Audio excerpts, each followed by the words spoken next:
धाकड़ खबर, बेखौफज़ुबां, बेबाक अंदाज।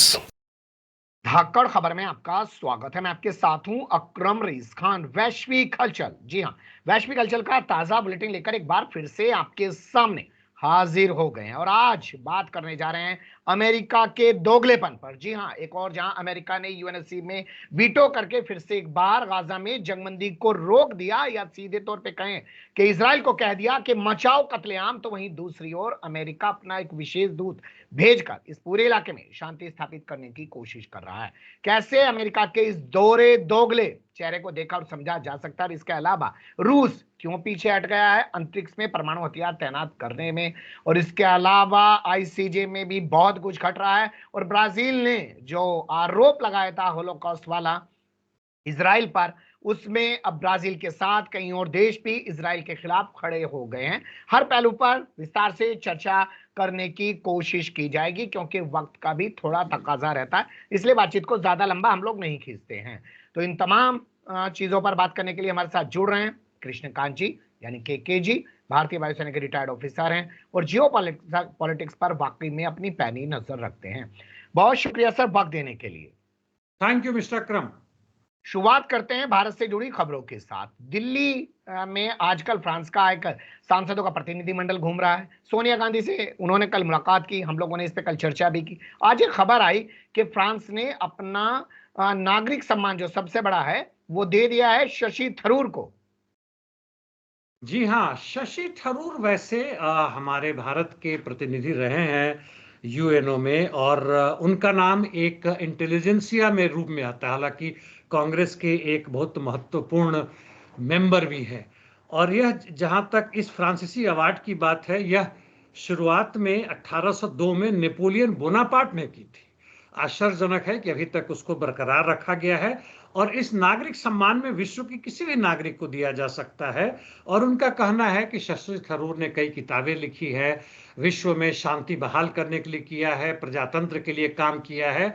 और यह एक सही में कहें, जैसा कि खुद शशि थरूर कह रहे हैं, कि उनके लिए एक बहुत बड़ा सम्मान है, उससे खुश है। और कांग्रेस को भी बल मिलेगा अभी हाल फिलहाल के होने वाले चुनाव में। जी, भाजपाइयों को तो ये खबर हजम नहीं हो रही होगी, क्योंकि चारों तरफ जब विश्व गुरु का डंका बज रहा है तो ऐसे में किसी भाजपाई को ये अवार्ड मिलना चाहिए था। भाजपा के किसी भी सदस्य को अवार्ड मिलने का हक तभी बनता है जब वो भाजपा द्वारा बनाया हुआ कोई इंस्टीट्यूशन हो। वो रातों रात खड़ा करके अवार्ड दे देते हैं, हो सकता है दे भी दे, लेकिन अभी में वो किसी भी हालत में इसके लायक नहीं है मेरे समझ से। एलन मस्क को शांति का नोबेल पुरस्कार दिए जाने की चर्चाएं चल रही हैं, क्या खबर है सर? कई लोगों का नाम आता है, उनको भी दिया गया है। वैसे कहने के लिए उन्होंने ट्विटर पे, या जिसे अब एक्स कहा जाता है, उस पे उन्होंने कुछ फ्रीडम दे रखी है। फेसबुक और बाकी सब सोशल मीडिया के तुलना में थोड़ा ज़्यादा फ्रीडम है लोगों का बात करने का। कुछ ना कुछ प्रो रशिया भी बातें करते हैं। और भी लोगों के नाम है, जैसे ट्रंप का भी नाम है, ट्रंप को भी शायद मिले। जूलियन असांजे का नाम तो है, यदि मेरी बस चले तो मैं 100% उनके पक्ष में हूँ। गुटरस को भी है, यानी यूनाइटेड नेशंस के सेक्रेटरी जनरल को, वो भी तकरीबन ठीक है। एक पैलेस्टीनियन जर्नलिस्ट है गुस्तावो पेट्रो, उनको भी नाम। उनकी बात आपने कभी चर्चा की थी जहां मुझे याद आ रहा है, इन लोगों के नाम है। लेकिन इसमें इलॉन मस्क और जहां तक ट्रंप की बात है, मैं इससे समर्थन में नहीं हूं। भले ही इन्होंने विश्व शांति के लिए काम किया हो या जर्नलिज्म के पक्ष में कुछ काम किया हो, उससे अंतर खास नहीं पड़ता है। जी, क्या इस वजह से क्योंकि वो एक पूंजीवादी हैं? पूंजीवादी नहीं, शायद उन्होंने पूंजी भी लगाई हो, पैसे भी दिए हो, वो तो खरीदे भी जाते हैं। ऐसे लोगों को भी मिले हैं, सबका नाम लेने की भी जरूरत नहीं है, जिनके हाथ खून में रंगे हुए हैं। जी, अभी कुछ दिन पहले खबरें छपी थी, बाद में फिर पता चला कि वो तो झूठी खबरें थी कि नरेंद्र मोदी को भी नोबेल पुरस्कार मिलने जा रहा है। हो सकता है यहाँ से लोगों ने कुछ पेशकश की हो और वहां से खारिज हो गया हो। तो पेशकश करना एक अलग बात है। पिछले बार भी ट्रंप का नाम उन्होंने, ट्रंप ने खुद ही, जब वह राष्ट्रपति थे और जापान गए थे, और अबे वहां के जब प्रधानमंत्री थे, उन्होंने कहा था कि यदि मेरा नाम जाता तो मैं बुरा नहीं मानूंगा। लेकिन जापान ने उसकी पेशकश नहीं की, क्योंकि किसी और को कहना पड़ता है नोबेल टीम में। जी, बिल्कुल आप सही कह रहे हैं। अब रुख करते हैं पाकिस्तान का। इनके जो राजदूत हैं अमेरिका में, उनका नाम है मसूद खान। कल वो पहुंच गए वहां पाकिस्तानियों के बीच में, और खबर ये आई सामने कि उन्होंने कहा कि अमेरिका हमारी मदद करे आतंकवाद से लड़ने के मुद्दे पर। तो सवाल ये पैदा हुआ कि इधर तो बिलावल भुट्टो ने ऐलान कर दिया कि भाई शहबाज शरीफ को प्रधानमंत्री बना दो, और उसके अब्बा को यानी कि आसिफ अली जरदारी को राष्ट्रपति बना दो, और उधर मसूद खान एक्टिव हो गया अमेरिका में। ये संयोग तो नहीं हो सकता सर? बिल्कुल संयोग नहीं है। जैसे ही नजर आ रहा है पाकिस्तान के उन लोगों को जो सत्ता से बेदखल हो चुके थे, खासकर इमरान खान के आने के बाद से, वह लोग फिर से अपना सर उठा रहे हैं। पाकिस्तानी राजदूत ने जो कहा वो पाकिस्तानी सरकार के हिसाब से है, केवल एंटी टेररिज्म के लिए नहीं, बल्कि कह रहे हैं कि पाकिस्तान के तरक्की के लिए, बिना यह याद किए हुए कि जहां जहां अमेरिकी पूंजी जाती वहां बर्बादी होता और कुछ नहीं होता। यूक्रेन हाल फिलहाल का नतीजा है, हमने श्रीलंका में भी देखा है। और जहां तक ये भुट्टो और शरीफ की आपसी जो पहले जो भी उनकी नाराजगी थी वो सब गायब हो गया अमेरिका के पहल पे, और इनकी पूरी कोशिश है कि पाकिस्तान को फिर अमेरिकी रास्ते पर ले चले। जी बिल्कुल आप सही कह रहे हैं। पाकिस्तान को अमेरिकी रास्ते पे ले जाने की कोशिशें की जा रही हैं। खबर ये है कि बीबीसी को बताया जा रहा है पाकिस्तान के गृह मंत्री के जरिए कि साहब हमें नहीं पता कि एक्स क्यों बंद हुआ, एक्स में दिक्कतें क्यों आ रही हैं, जबकि पीटी जो वहां पे पूरा टेक्निकल सिस्टम देखती है, उसने अल जजीरा को बताया कि साहब सरकार ने कहा था कि बंद कर दो, और ये सब रावलपिंडी के कमिश्नर के खुलासे के बाद हुआ है। इसे कैसे देखते हैं आप? मुझे यह नहीं लगता कि पाकिस्तानी जनता इस हद तक मूर्ख हो सकती है कि उनको अपने गृह मंत्री के इस बयान में कतई भी विश्वास हो। बिल्कुल नहीं हो, बिल्कुल झूठ बोल रहे हैं। यह हमेशा रहा है शासकों का, भारत हो, पाकिस्तान हो, दूसरे जगह हो, कि जब भी हंगामा होता है, खासकर इलेक्शन कमीशन के एक्सपोजर के बाद से, कि किस तरह 6 से 8 वैसे लोगों को जिताया गया है जो 50,000 अधिक वोटों से हार रहे थे। ऐसी घटना हमारे देश में हो चुकी है। बिहार के विधानसभा चुनाव में घटना सामने आई थी, उसको दबा दिया गया था। तो इसलिए वह कोशिश कर रहे हैं दिखाने की कि भाई नहीं नहीं, मुझे तो कुछ मालूम नहीं है। यदि मालूम नहीं है तो पाकिस्तान की जनता और विपक्ष को आवाज उठाना चाहिए कि आप इसके बिल्कुल योग्य नहीं कि आप गृह मंत्री बने। जी क्या 177 किसानों के सोशल मीडिया अकाउंट भी इसी सोच के साथ बंद किए गए हैं कि किसानों की आवाज लोगों तक ना पहुंचे? बिल्कुल यही बात है। जहां तक गोदी मीडिया की बात है, उसका तकरीबन 99% तो कब्जा हो ही चुका है हर जगह पे। सोशल मीडिया पे अधिकांश जगह कब्जा है, लेकिन आपके जैसे लोग और बाकी लोग जो ये मुद्दा उठा रहे हैं, किसान आंदोलन या इस सरकार की जनता विरोधी नीतियों को, उनकी आवाज को बंद करने की यह कोशिश है। और केवल 177 नहीं, बाकी लोगों को भी यह संदेश है कि तुम बंद हो जाओ, नहीं तो ना ही तुम्हारा रोजी रोटी या जो मीडिया की जो तुम बात कर रहे हो बंद करेंगे, तुम्हें उठा के जेल में भी डाल देंगे। जी डोनाल्ड ट्रंप जुर्माने की राशि नहीं दे रहे हैं। न्यूयॉर्क की अटॉर्नी जनरल ने कहा है कोर्ट जाएंगे और उनकी संपत्ति को जब्त करने का ऑर्डर निकलवाएंगे। कम से कम ये तो नजर आ रहा है अमेरिका में कि वहां की जो भी न्यायालय व्यवस्था, ऐसा नहीं कि पूर्ण रूप से शुद्ध और निष्पक्ष है, लेकिन जो भी है उसमें तेजी है। ऐसा नहीं कि 1 से 1.5 दशक तक जैसे भारत में हो जाता है, एक छोटी सी केस को निपटाने में लगा रहता है, और जिसके ऊपर केस किया गया है बेचारा भले ही 6 महीना का को उस पे सजा के लिए लायक हो, 5-10 हज़ार का उस पे जुर्माना लग सकता हो, लेकिन उसकी जिंदगी बर्बाद हो जाती है इसमें। और डोनाल्ड ट्रंप यदि नहीं दे रहे हैं, वो दिखावा कर रहे हैं, तो यह कदम स्वागत योग्य है। जी बिल्कुल आप सही कह रहे हैं। अपने चेलों से चंदा इकट्ठा करवा रहे हैं, लेकिन खबर यह छप रही है कि ट्रंप की संभावित जीत के चलते यूरोप बड़े चिंता में है। ऐसा क्यों हो रहा है? मैंने एक और इस पे एनालिसिस देखा था, रूस के तरफ से आया था। पुतिन का बयान भी आया था कि जहां तक उनके लिए बात है, रूस की बात है, कोई अंतर नहीं पड़ता है, बाइडेन हो या ट्रंप हो, दोनों के दोनों उसके विरोधी हैं। और इसलिए यह चिंता जो है वह एक दिखावा मात्र है। हाँ, ट्रंप थोड़ा सा विदेशी नीति में इस रूप में कमी करेंगे कि अपने देश के लिए ज्यादा ख्याल करने की बात कर रहे हैं, लेकिन दोनों की नीति में, चाहे वो इजराइल हो या यहां तक कि मेरे समझ से यूक्रेन हो या मेक्सिको से आने वाले रिफ्यूजी हो, चीन के खिलाफ जो चल रहा है, कोई खास महत्वपूर्ण अंतर नहीं पड़ने वाला है। यह केवल दिखावा मात्र है यूरोपियन यूनियन का और नेटो का, और कुछ खास नहीं। जी बिल्कुल आप सही कह रहे हैं। हम रुक करते हैं रूस का। रूस ने कहा है कि वो अंतरिक्ष में परमाणु हथियार नहीं तैनात करेगा। जी हाँ, ये पुतिन और उनके रक्षा मंत्री ने भी कहा है। लेकिन इससे दो बातें हैं। एक तो रूस के पास इसका टेक्निकल नो हाउ यानी तकनीकी इतनी मजबूत है कि वह चाहें तो परमाणु हथियार अंतरिक्ष में कर सकते हैं, वहां तैनात कर सकते हैं। दूसरी बात यह है कि उन्होंने यदि किया हो, जो चीन के पास भी है, तो वह बताएंगे नहीं। और तीसरी बात, उन्होंने यदि उनकी बात मानी जाए तो यह स्वागत योग्य है कि जहां तक संभव है परमाणु हथियार का इस्तेमाल नहीं होना चाहिए, उसका प्रसार नहीं होना चाहिए। और आजकल जिस तरीके से हर लोग बात करने लग गए हैं, टॉप लेवल के अधिकारी और पॉलिटिशियन भी बात करने लगे हैं, एक जनरल चीज हो रहा है परमाणु बम का हथियार करना। वैसे ही जैसे कि आईसीजे में वो नर हत्या की बात हो रही है या बैलिस्टिक मिसाइल छोड़े जा रहे हैं, यह अलग चीज है गुणात्मक रूप से। इसकी उपयोग क्या, इसकी चर्चा भी नहीं होनी चाहिए। जी बिल्कुल आप सही कह रहे हैं, लेकिन उसी दौर में खबर आ रही है कि यूक्रेन के शहरों पर हमला करने की खबरों के बीच अमेरिका ने कहा है कि वो रूस पर नई पाबंदियां लगाने जा रहा है। रूस पे पाबंदी लगा रहे हैं और अमेरिकी हथियार जो लॉन्ग रेंज मिसाइल्स आ रहे हैं, अब एटीसीएम्स आ रहे हैं जिसका कई 100 किलोमीटर तक है और रूस के अन्य गहरे क्षेत्रों में जाएगा, और जिससे रूस पर वह संभावना आ रही है कि रूस को मजबूर किया जाए कि वह परमाणु हथियार का इस्तेमाल करे, जिसकी चर्चा अभी हमने की है।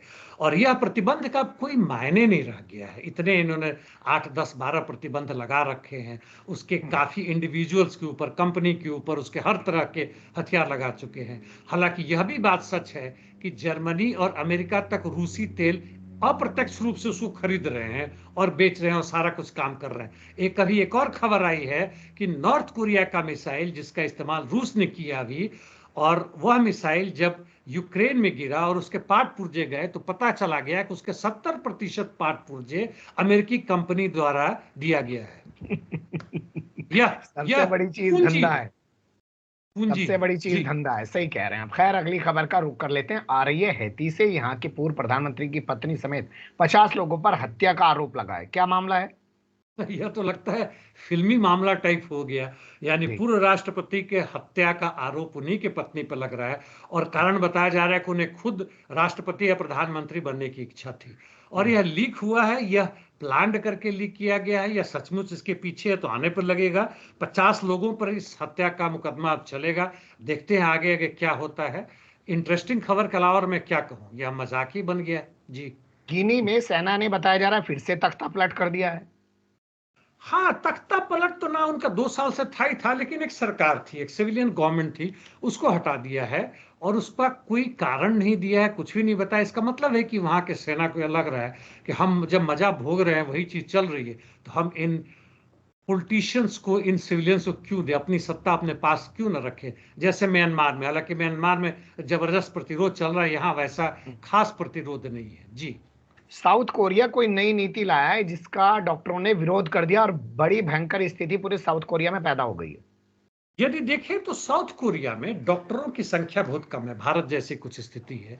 मतलब प्रति 10 लाख में इतने होने चाहिए, उसका आधा से भी कम है।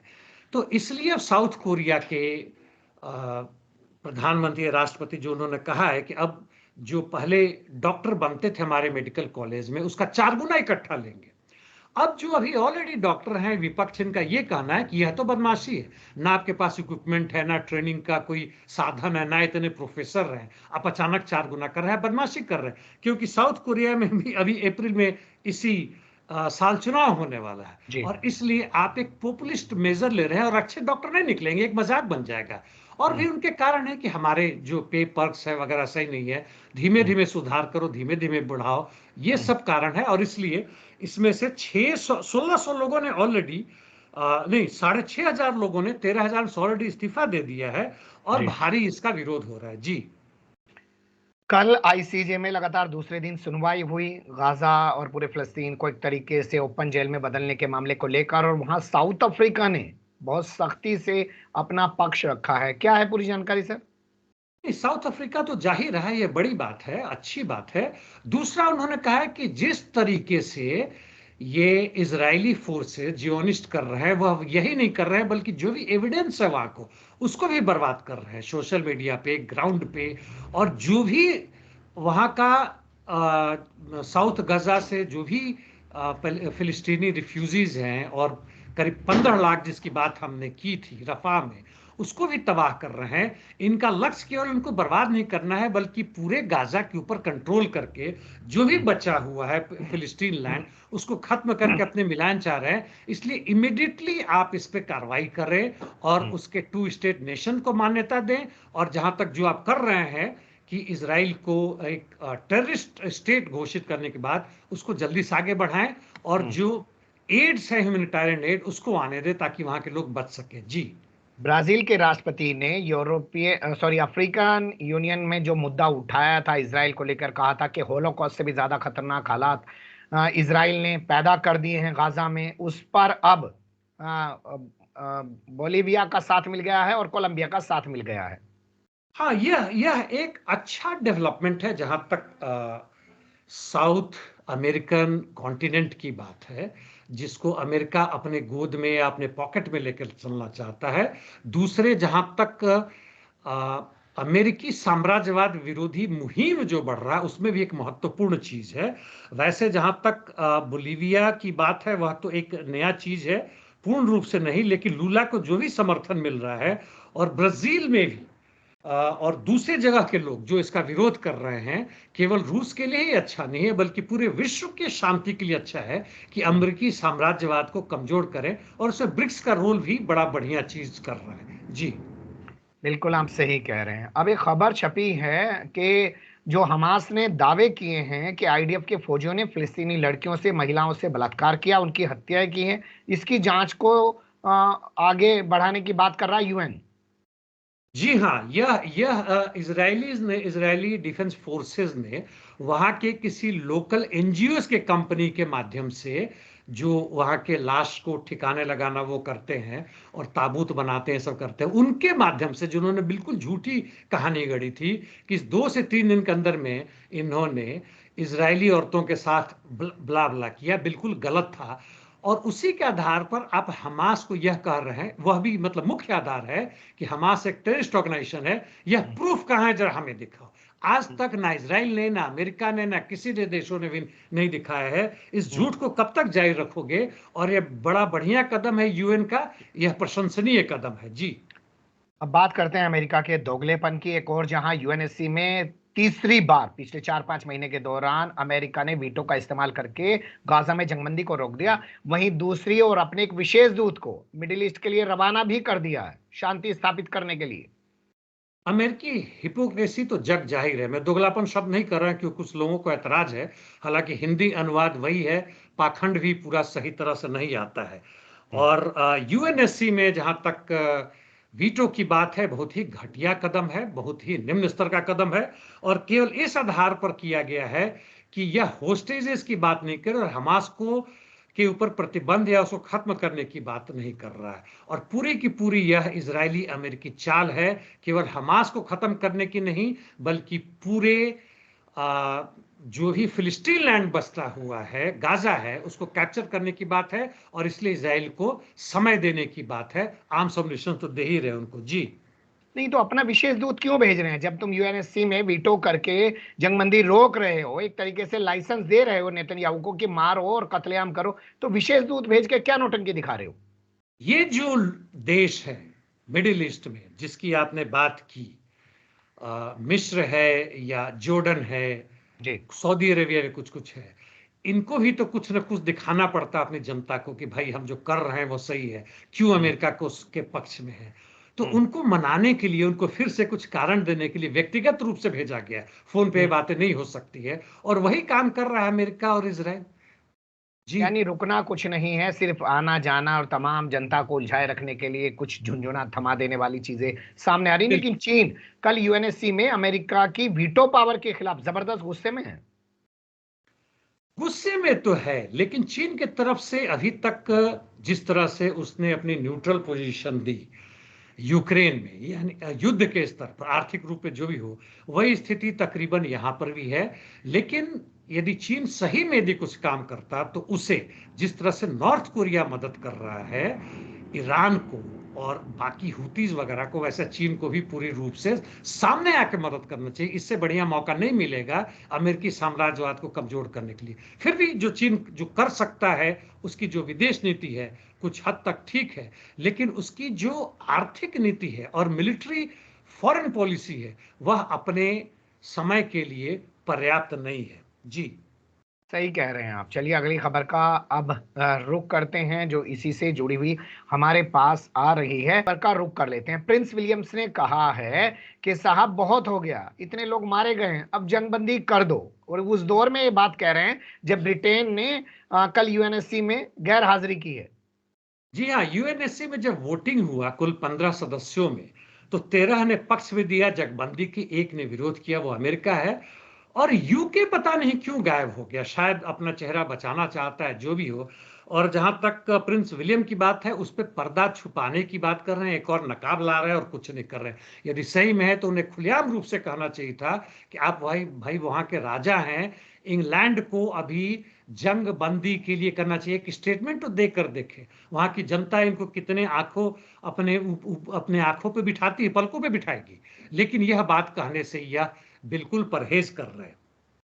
दो खबरें हैं इजराइल से जुड़ी। पहली का जिक्र करते हैं। सिमेट एजेंसी ने, जो वहां की खुफिया एजेंसी है और अंदरूनी मामला देखती है, उसने एक रिपोर्ट जारी की है जिसमें बताया गया कि अगर रमजान के यानी कि रोजों के महीने में मस्जिद अल अक्सा पर लोगों को जाने से रोका गया तो युद्ध पूरे इलाके में फैल सकता है।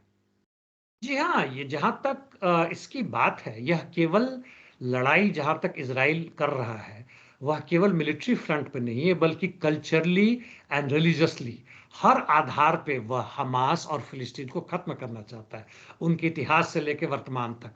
और इसमें इसकी संभावना बनती है कि वह इस खासकर इस पवित्र मौके पर, जहां तक मुसलमानों की बात है, इस तरह की कोशिश करे। लेकिन इसका विरोध केवल वही नहीं होगा, पूरे मिडिल ईस्ट में होगा। और यह खासकर उन देशों के लिए जो कि अमेरिका और इजराइल के साथ है, जिनके हम नाम अभी ले चुके हैं, उनके लिए भी बड़ा कष्ट का विषय होगा। बिल्कुल सही कह रहे हैं आप। हमास को आर्थिक रूप से कमजोर नहीं कर पाए हैं नेतन्याहू, यह बात कल मोसाद के एक पूर्व अधिकारी जिनका नाम छपा है उदी लेबी ने कही है। यह बात आपके उस समझ के पक्ष में जाता है कि इजराइल को इसका भनक था कि हमास आक्रमण करेगा, भले ही इस स्तर पर करे इसका नहीं होगा, ताकि इस मौका को देखकर हम हमास को बर्बाद कर सकें और गाजा पट्टी में प्रवेश कर सके। लेकिन यह इनकी बात जिस अधिकारी ने कहा है, मोसाद के पूर्व अधिकारी ने, इसमें सच्चाई नजर आती है कि जहां तक इकोनॉमिक एड है उसके बिना इस तरह से मिलिट्री डेवलपमेंट नहीं हो सकता था।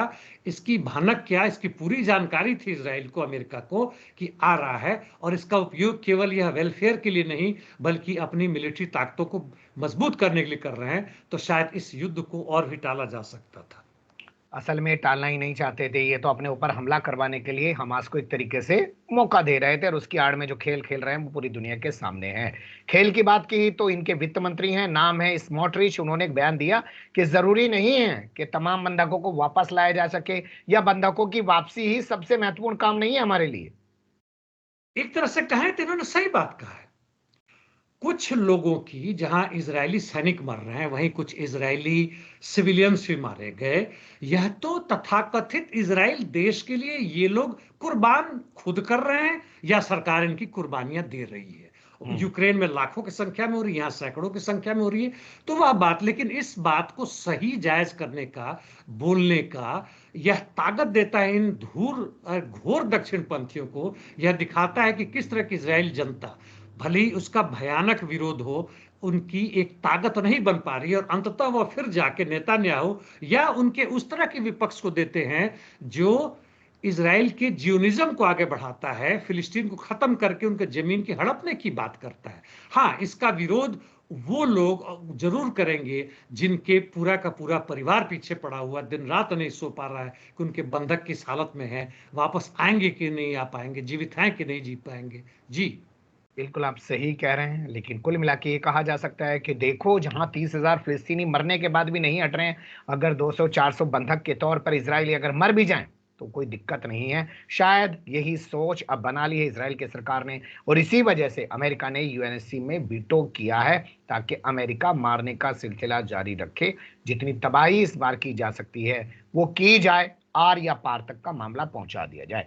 बहुत शुक्रिया, आपने वक्त दिया। फिर आपके साथ किसी और मुद्दे पर जुड़ने की कोशिश करेंगे। धन्यवाद। Thank you mister Akram.